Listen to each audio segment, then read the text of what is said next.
আল্লাহর নবীকে যখন অর্ডার করা হলো তুমি এখন এই মক্কা ছেড়ে চলে যাবে কোথায়? মদিনার উদ্দেশ্যে। আল্লাহর নবী সাল্লাল্লাহু আলাইহি ওয়াসাল্লাম এই ওহীর বাণী শেষ হতে না হতে আবু জেহেলের নেতৃত্বে 10 জন যুবক খোলা তরবারি নিয়ে আল্লাহর নবীর বাড়ির চারিপাশে ঘিরে ধরল।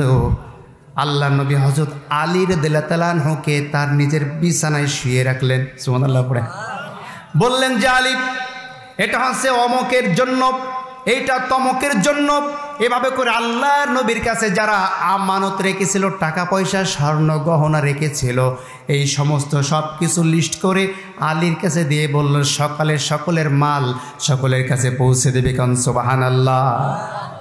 আচ্ছা, ওই সময় নেতা হিসেবে আবু জেহেল ছিল না, আবু লাহাব ছিল না, উতবা সাইবা ছিল না, কিন্তু তাদের নেতা থাকা সত্ত্বেও আল্লাহ নবীর কাছে এরা আমানত রাখতো, নেতাদের কাছে রাখতো না কেন? কথা বলছে না।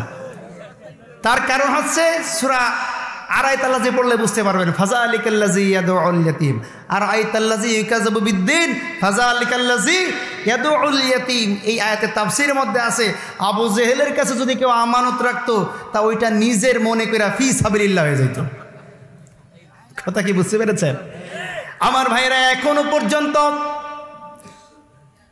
ইসলামী ব্যাংক বাংলাদেশে যেমন আছে, সোনালী ব্যাংকও আছে, আছে না নাই?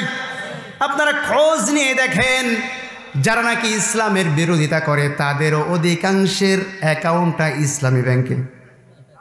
কথা বলছেন না কেন আমার ভাইরা?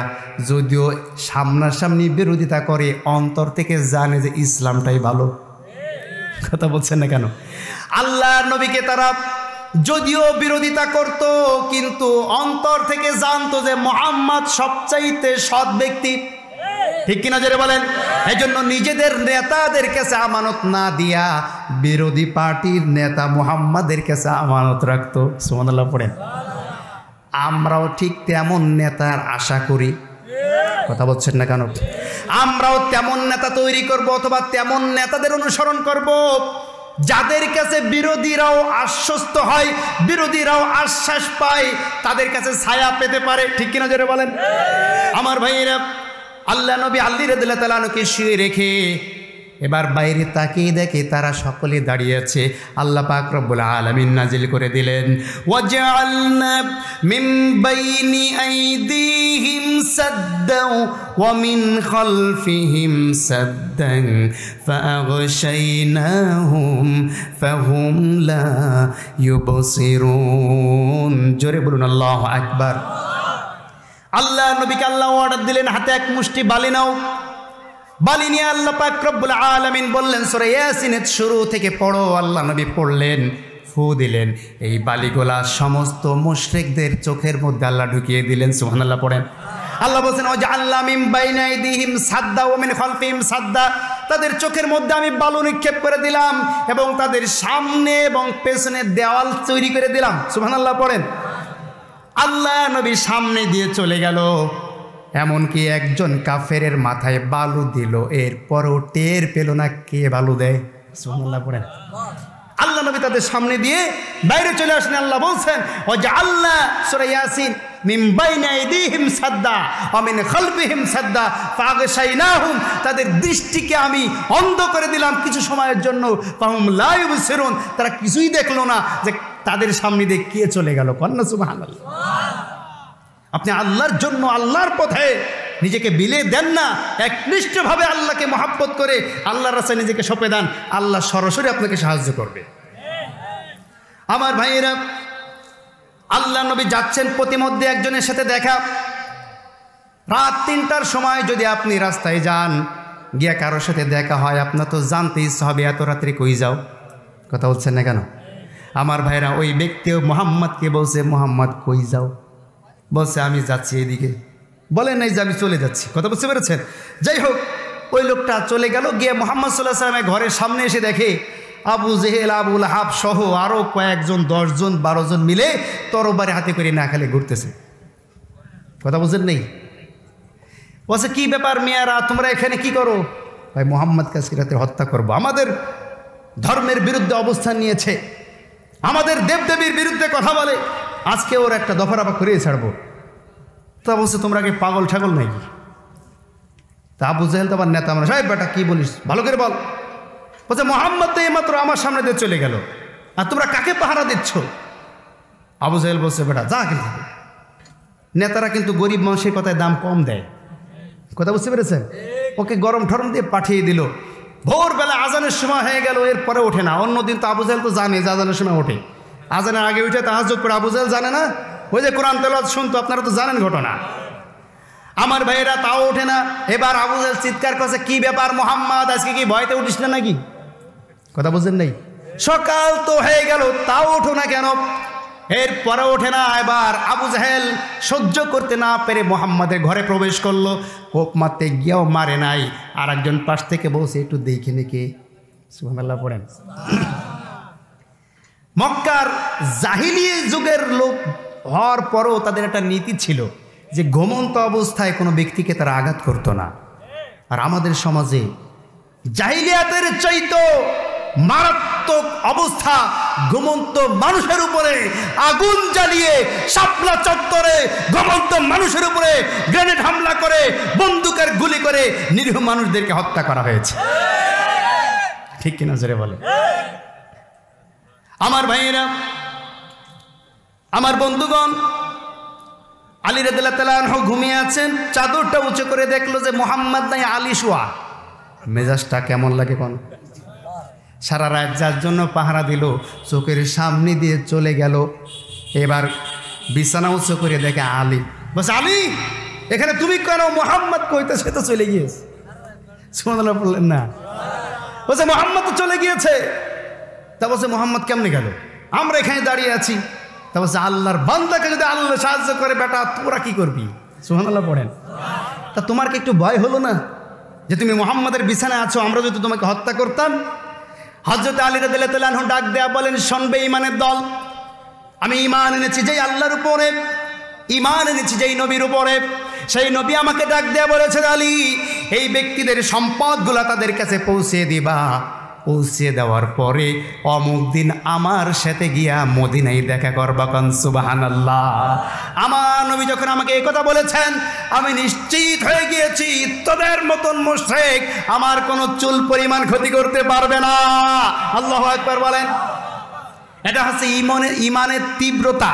সুবহানাল্লাহ পড়েন। আমার ভাইরা, আমার বন্ধুগণ, আল্লাহ নবী বাহিরে চলে গেল। আবু জেহেল আবুল হাবরা আবারও পিছে পিছে দৌড়ানো শুরু করলো। আল্লাহ নবী গিয়া আবু বকর সিদ্দিককে ডাক দিলেন। এক ডাক দেওয়ার সাথে সাথে আবু বকর রেডি। মুহাম্মদ সাল্লাল্লাহু আলাইহি ওয়াসাল্লাম বলেন, আবু বকর এক ডাক দেওয়ার সাথে সাথে কেমনে বাহির হয়ে গেলে? এত রাত্রে ভোরবেলায় সবচাইতে বেশি ঘুম যখন মানুষের আসে এই সময় তোমাকে ডাক দিলাম, কেমনে উঠলা? হযরত আবু বকর সিদ্দিক বলছেন, ইয়া রাসূলুল্লাহি ইয়া হাবিবাল্লাহি, যেদিন আপনি আমাকে বলেছিলেন আপনার সাথে আমাকে হিজরত করতে হবে ওই দিন থেকে বিছানা পিঠের সাথে লাগানো আমি হারাম করে দিয়েছি। কোন সুবহানাল্লাহ।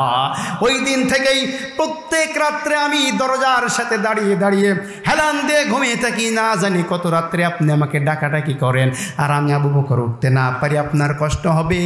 এই চিন্তা করে ওই দিন থেকে দরজার সাথে পিঠ লাগাইয়া দাঁড়িয়ে দাঁড়িয়ে ঘুমাই। কোন সুবহানাল্লাহ। আমার ভাইয়েরা, আল্লাহ নবী সাল্লাল্লাহু আলাইহি ওয়াসাল্লাম যেমন নেতা ছিলেন প্রত্যেকের জন্য আদর্শ ছিলেন।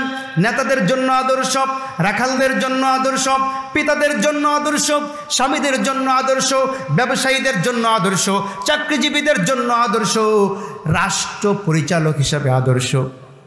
ঠিক কিনা যারা বলেন? এমনকি যুদ্ধের কমান্ডার হিসেবেও তিনি আদর্শ।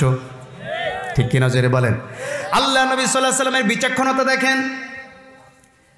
মক্কা থেকে উত্তর দিকে তিনি না গিয়া, মদিনার দিকে না গিয়া তিনি উল্টা দিকে, একদিনের রাস্তা উল্টা দিকে গিয়া সাওর পর্বত গুহার মধ্যে উঠলেন। কোথায়?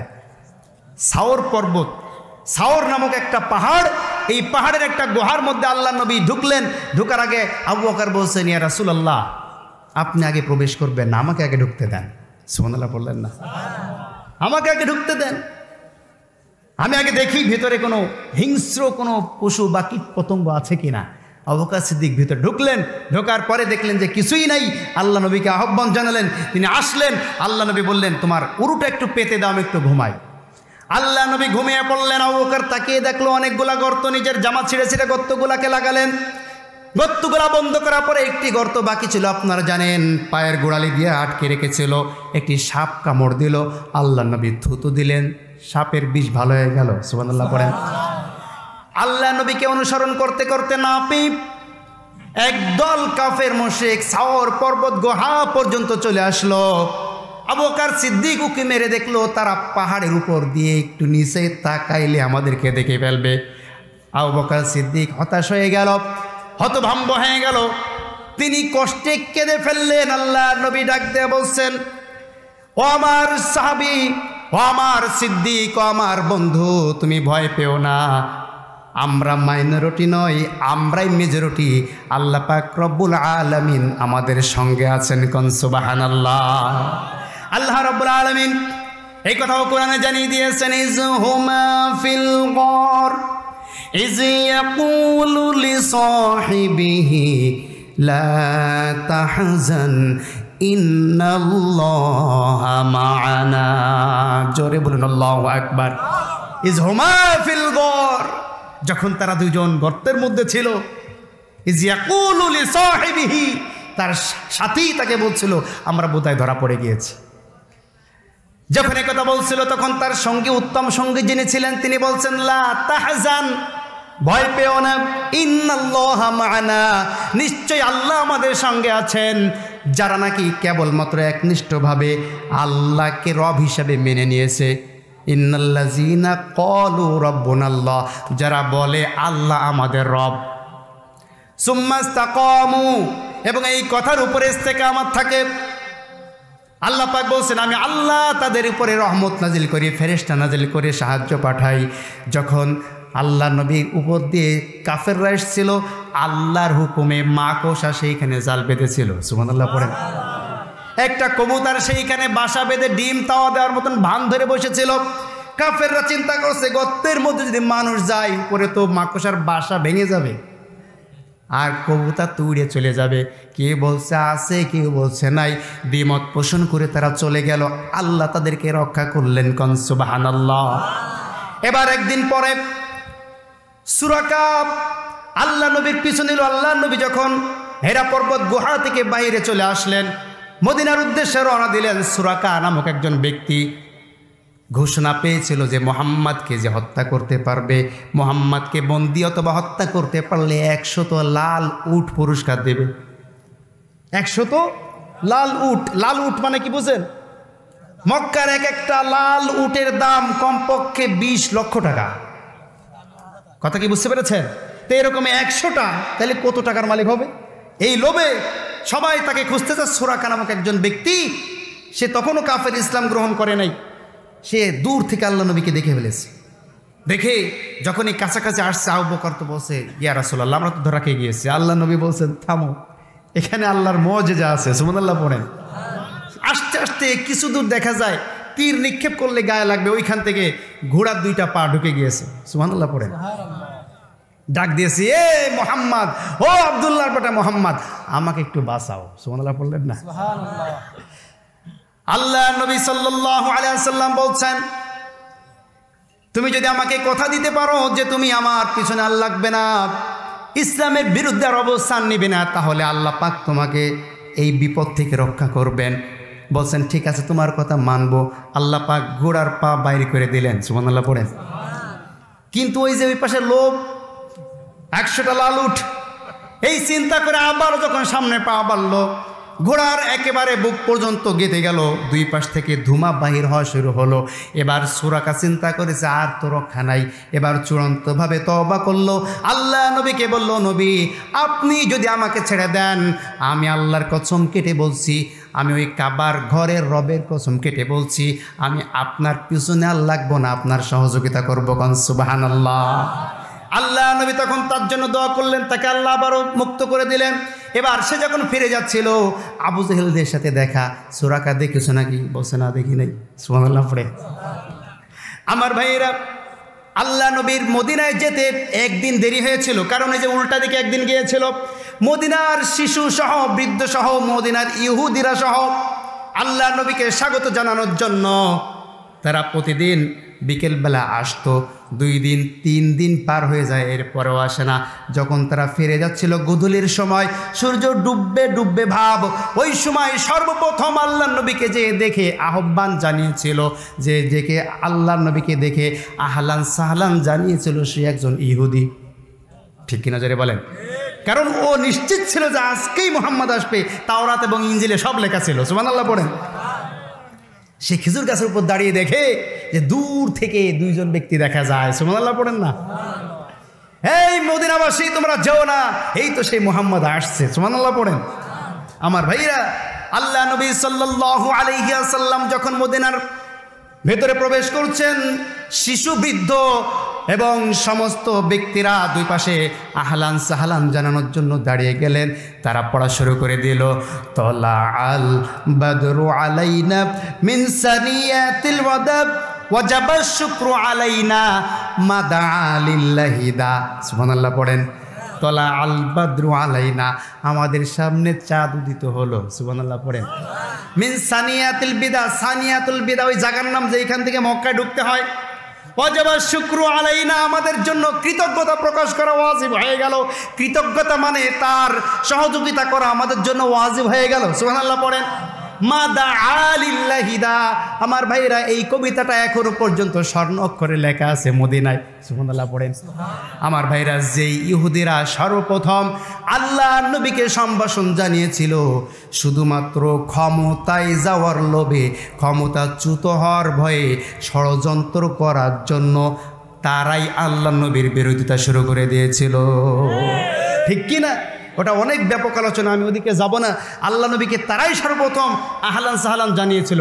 জানানোর পরে ইহুদিরা খুব চক্রান্তবাদী, এরা মানুষের ঐক্যবদ্ধতা, মানুষের ভালো এরা দেখতে পারে না। কথা বুঝতে পেরেছেন? এই জন্য আউস আর খাজরাজ গোত্রের মধ্যে যুগ যুগ ধরে ঝগড়া বাঁধিয়ে রেখে দিয়েছিল হচ্ছে ইহুদিরা। কথা কি বুঝতে পেরেছেন?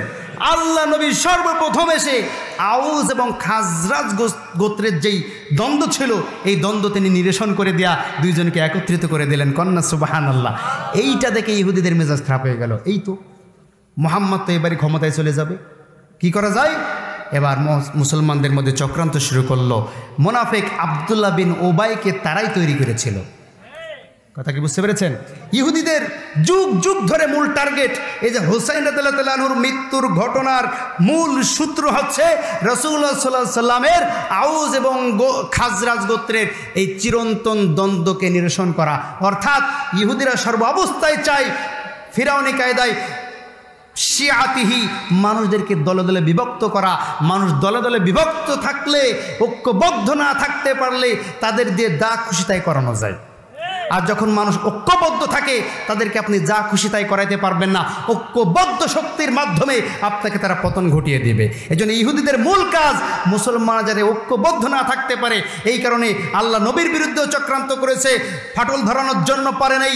আবু বকরের মধ্যে চক্রান্ত করেছে, ফাটল ধরানোর মধ্যে পারে নাই। কিন্তু ওমর রাদিয়াল্লাহু তাআলা আনহুকে হত্যার মাধ্যমে তারা এর সূচনা শুরু করেছে। হযরতে হুসাইন রাদিয়াল্লাহু তাআলা আনহুকে হত্যার মাধ্যমে তার চূড়ান্ত সমাপ্তি তারা ঘটিয়েছে। কথা কি বুঝতে পেরেছেন? যাই হোক, অনেক লম্বা আলোচনা।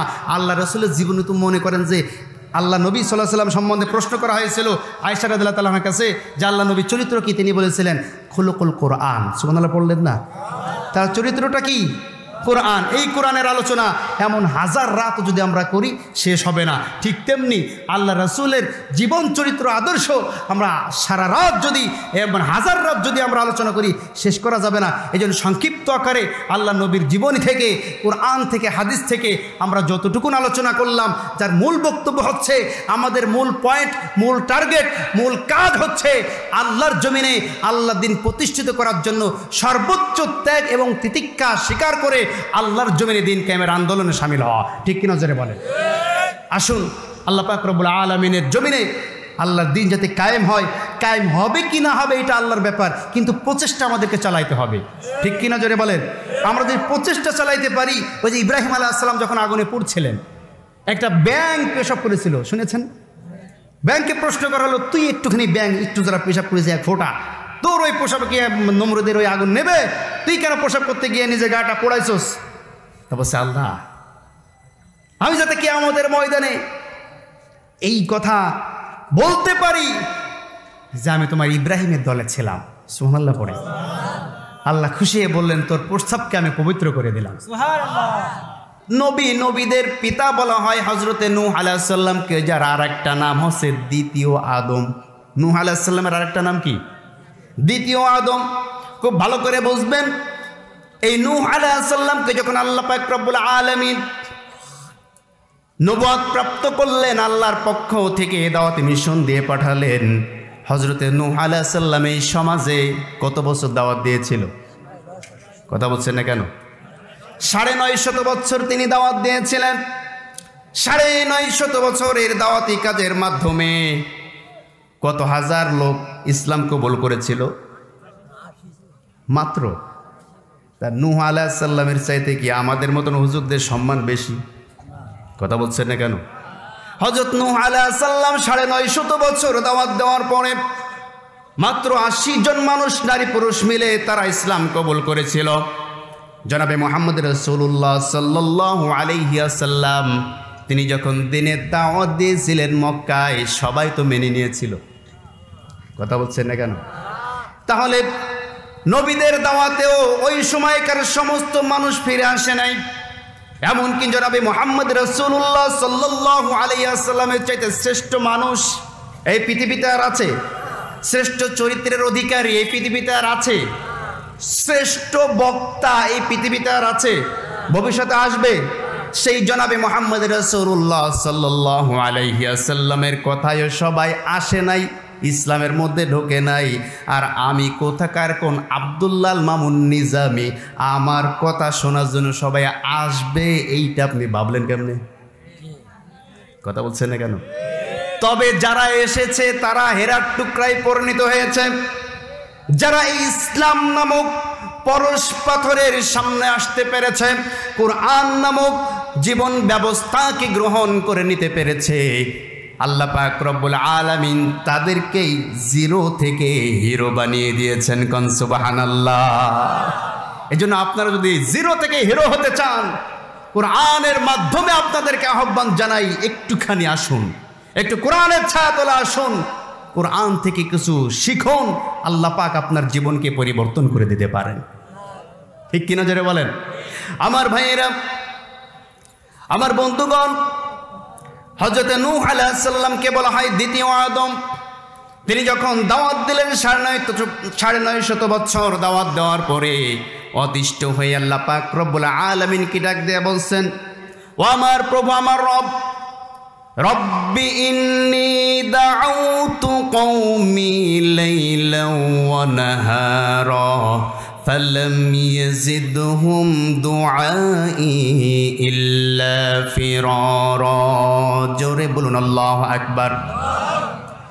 হযরত নূহ আলাইহিস সালাম আল্লাহর কাছে বললেন, আল্লাহ, আমি তোমার বান্দাদেরকে দিনরাত 24টা ঘন্টা তাদের পিছনে লেগে থাকি, তাদেরকে বুঝাইতে থাকি আল্লাহর বিধানকে তোমরা মেনে নাও, আল্লাহর কোরআনের ছায়াতলে তোমরা চলে আসো, আল্লাহর বিধানের ছায়াতলে তোমরা চলে আসো।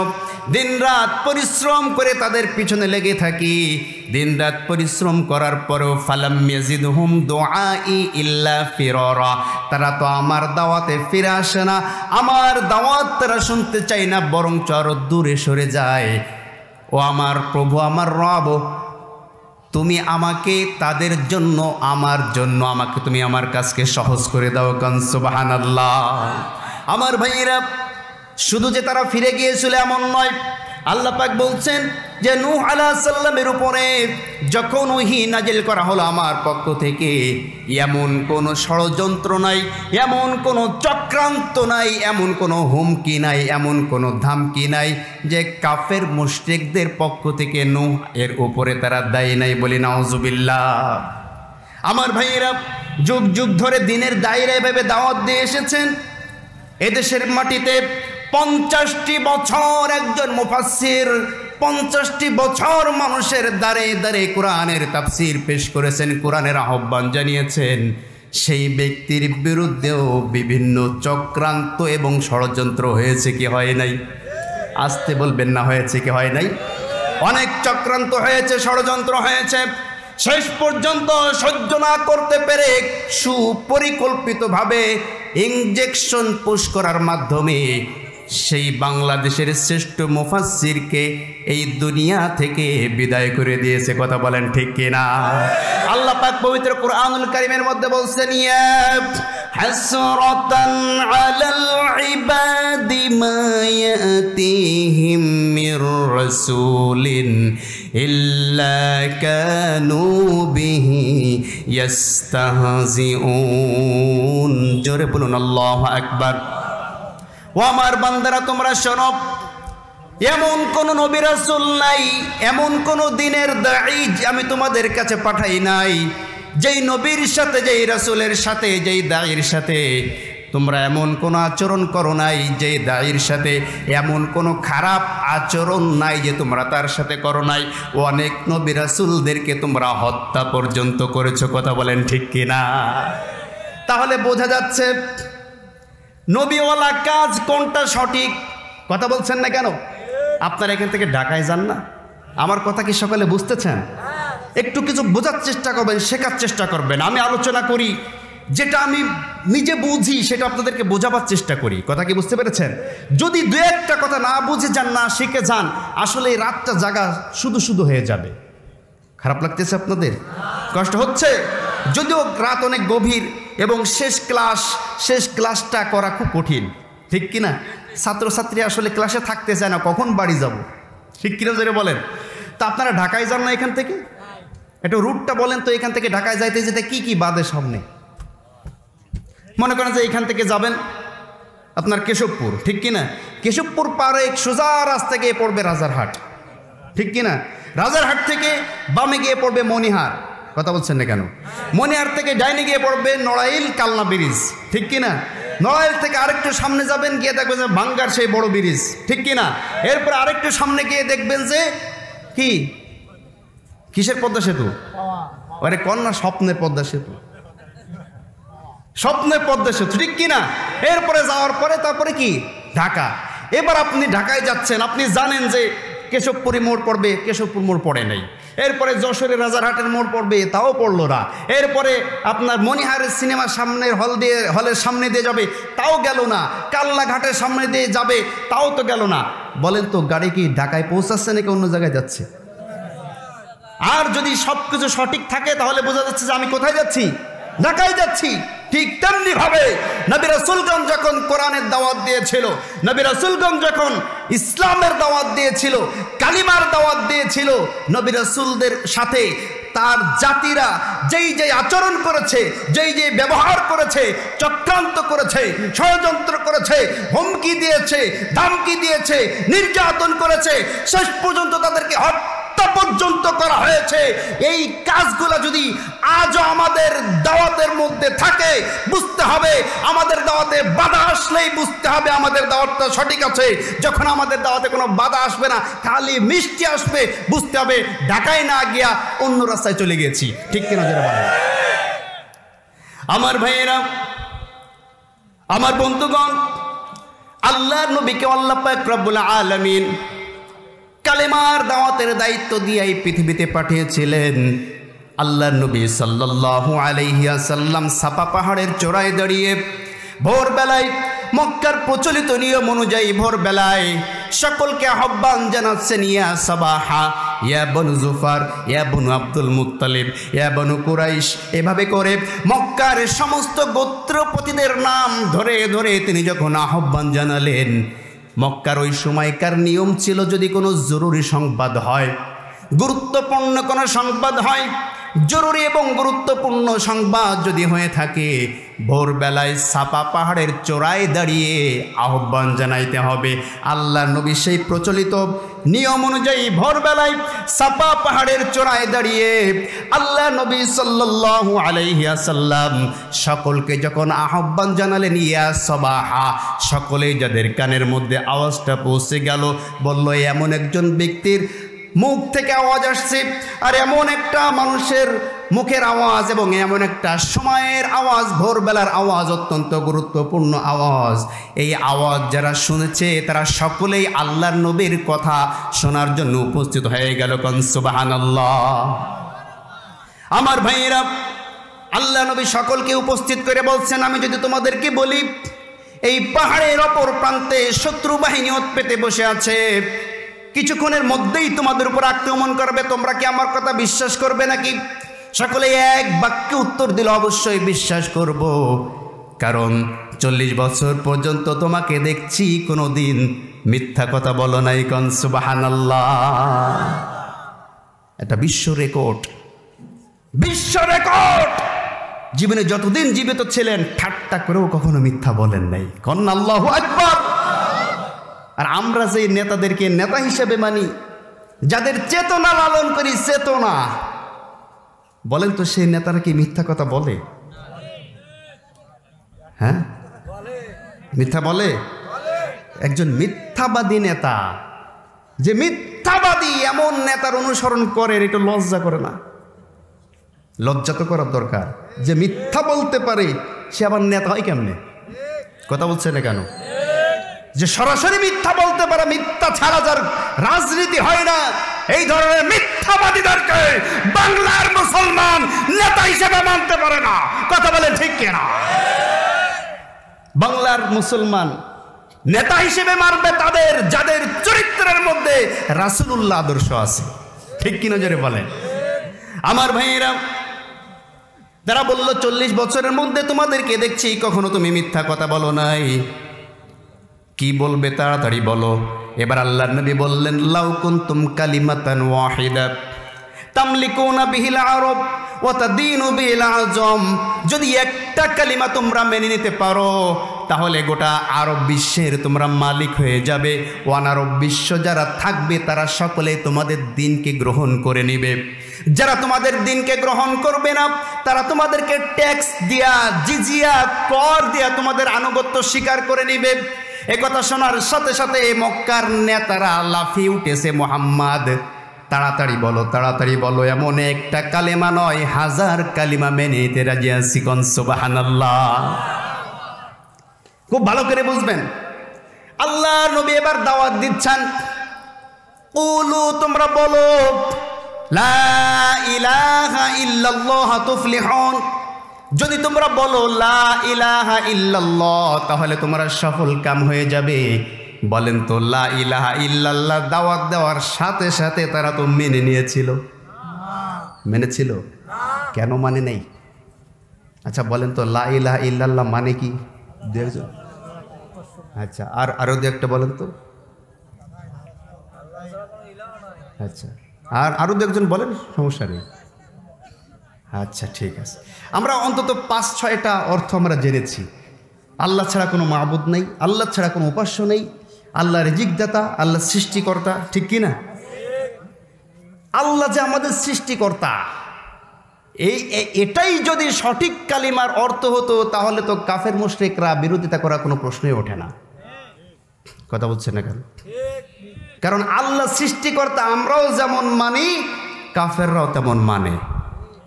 মানে কি মানে না? কথা কি আমার? হাফেজ সাহেব আছেন এখানে। আল্লাহ রাব্বুল আলামিন বলছেন, ওয়ালা ইন সাআলতাহুম মান খালাকাহুম লা ইয়াকুলুনাল্লাহ। জোরে বলুন আল্লাহু আকবার। ও নবী, তুমি যদি এই কাফের মুশরিকদেরকে প্রশ্ন করো, মান খালাকাহুম, কে তোমাদেরকে সৃষ্টি করেছেন, তারা উত্তর দিবেন লা ইয়াকুলুনাল্লাহ, আমাদেরকে আল্লাহ পাক রব্বুল আলামিন সৃষ্টি করেছেন। কোন সুবহানাল্লাহ। তাহলে আল্লাহ সৃষ্টিকর্তা এটা আমরাও মানি, কাফেররাও মানে। কথা বলছেন না কেন? তাহলে কেন তারা লা ইলাহা ইল্লাল্লাহ মানলো না? একটু বুঝে যেতে হবে আজকে আমাদেরকে। লা ইলাহা ইল্লাল্লাহর সঠিক ব্যাখ্যা অর্থ আমরা করি না। লা ইলাহা ইল্লাল্লাহর সঠিক অর্থ আমাদেরকে বুঝতে হবে। লা ইলাহা ইল্লাল্লাহর অর্থ যদি হয় আল্লাহ রিজিক দাতা, আল্লাহ পালন কর্তা, এইটাও কাফেররা মানে। মানে কি মানে না? সূরাতুল আনকাবুত আল্লাহ পাক রব্বুল আলামিন বলছেন, ওয়ালা ইন সাআলতাহুম মান নাযালা মিনাস সামাই মাআন ফাআহইয়া বিহিল আরদা মিন বা'দি মাউতিহা লা ইয়াকুলুনাল্লাহ। জোরে বলুন আল্লাহু আকবার। ও নবী, তুমি যদি এই কাফের মুশরিকদেরকে প্রশ্ন করো, মান নাযালা মিনাস সামাই মাআন ফাআহইয়া বিহিল আরদা বা'দা মাউতিহা, আসমান থেকে কে বৃষ্টি বর্ষণ করে, কে তোমাদেরকে জমিন থেকে রিজিক দেয়? তারা বলবে লা ইয়াকুলুনাল্লাহ, আমাদেরকে রিজিক দান করেন কেবলমাত্র আল্লাহ। কোন সুবহানাল্লাহ। তাহলে আল্লাহ সৃষ্টিকর্তা, আল্লাহ রিজিক দাতা, এইটাই যদি কালেমার সঠিক অর্থ হইতো, তাহলে ওই আবুল আহাব দুই হাতে দুইটা পাথর উঁচা করে এই কথা বলতো না, তাব্বাল্লাকা সাইরুল ইয়াউম আলি হাযা জামাতানা, মুহাম্মদ তোমার গোটা জিন্দেগি ধ্বংস হোক, তুমি আমাদেরকে এই কারণে একত্রিত করেছ। এই কথা কেন বলল? এই কালিমার ব্যাখ্যাটা কি, এইটা আবুল আহাব বুঝেছিল। ঠিক কি নজরে বলেন? আবুল আহাব জবাবে উত্তর কি দিয়েছিল সূরা সাদের মধ্যে আল্লাহ জানিয়ে দিয়েছেন, ও মুহাম্মদ আজআলাল আলিহাতা ইলাহাও ওয়াহিদা ইন্না হাযা লাশাইউন উজাব। জোরে বলুন আল্লাহু আকবার। আজআলাল আলিহাতা, আমাদের যত উপাস্য আছে, আমাদের যত অনুসরণীয় আছে, আমাদের যত অনুকরণীয় আছে, আমাদের যত চেতনা আছে, আমাদের যত নেতা আছে, সমস্ত চেতনা, সমস্ত নেতা, সমস্ত উপাস্য, সমস্ত ইলাহগুলাকে বাদ দিয়া ইলাহা ওয়াহিদা, কেবলমাত্র তোমার আল্লাহকে রব হিসাবে মেনে নিব, এই কারণেই কি আমাদেরকে একত্রিত করেছো? কথা বলেন ঠিক কিনা? আজআলাল আলিহাতা ইলাহা ওয়াহিদা, আমাদের সমস্ত কিছুকে বাদ দিয়ে, সমস্ত নেতা যার অনুসরণ করি, সমস্ত চেতনা যা লালন করি, সমস্ত অনুসরণীয় যার অনুকরণ করি, এই সব উপাস্য অনুসরণীয় নেতা চেতনা সব বাদ দিয়ে শুধুমাত্র আল্লাহকে মানব, এই কারণে কেটে গেছো, সব বাদ দিয়ে দিব, এটা কখনো পারবো না। হাযাল শাইউন উজাব, তুমি আশ্চর্যজনক একটা কথা আমাদের সামনে উপস্থাপনা করলে, বলি নাউযুবিল্লাহ। তাহলে তারা ঠিকই বুঝেছিল যে লা ইলাহা ইল্লাল্লাহ মানার সাথে সাথে সমস্ত নেতার মহব্বত অন্তর থেকে বাহির করতে হবে।